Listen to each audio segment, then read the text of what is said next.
दीनदयाल उपाध्याय मार्ग पर बैठा भाजपा का जो मुख्य कार्यालय है वहां पर बैठ के कोई रिपोर्ट बनाते हैं और उसे सुप्रीम कोर्ट की कमेटी की रिपोर्ट कह देते हैं। आज हमने सुप्रीम कोर्ट की द्वारा गठित कमेटी के सदस्यों से भी बात करी। सारे सदस्य एक बात कहते हैं कि ये रिपोर्ट हमने देखी नहीं, ना हमारी कोई अनुमति इसमें है, ना कोई चर्चा हुई, ना हमारे हस्ताक्षर इस रिपोर्ट में है।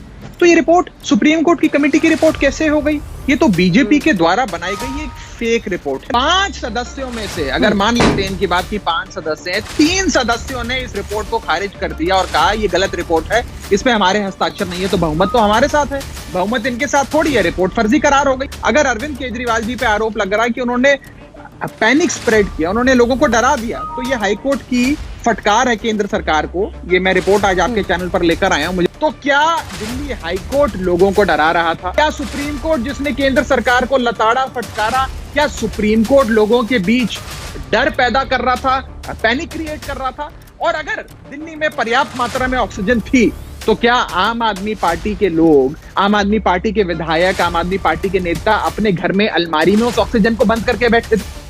आज जिस दुर्घटना का चश्मदीद अंजना जी दिल्ली वाले खुद हो, जिसके सबूत दिल्ली के हाथ में हो, आप उसे झुठलाकर एक फर्जी बीजेपी कार्यालय में बनी रिपोर्ट दिखाकर लोगों के इमोशंस के साथ मत खेलिए। ऑक्सीजन की कमी केवल दिल्ली में नहीं पूरे देश में थी, और अगर इसके लिए कोई एक सरकार जिम्मेदार है इस मिसमैनेजमेंट के लिए, तो वो केंद्र सरकार जिम्मेदार है। ये केवल मैं नहीं कह रहा, ये सुप्रीम कोर्ट ने कहा, हाई कोर्ट ने कहा। गौरव जी, मैं आपको और आपकी पार्टी को बड़े आदर के साथ ये चुनौती देता हूं कि एक ऐसी रिपोर्ट जिसपे 4 सदस्यों के हस्ताक्षर हो, वो आज आप आज तक चैनल पे रख लो। मैं अपनी हार स्वीकार लूंगा, नहीं तो आप अपनी हार स्वीकार लो। मेरे को वो रिपोर्ट की कॉपी दिखा दो जहां 4 लोगों की अनुमति से हस्ताक्षर हुए हो। कि अरविंद केजरीवाल को गाली देते हैं वो लोग जो 2-2, 3-3 लाख लोगों की रैलियां कर रहे थे बंगाल में जब कोविड महामारी की दूसरी वेव अपने चरम पर थी।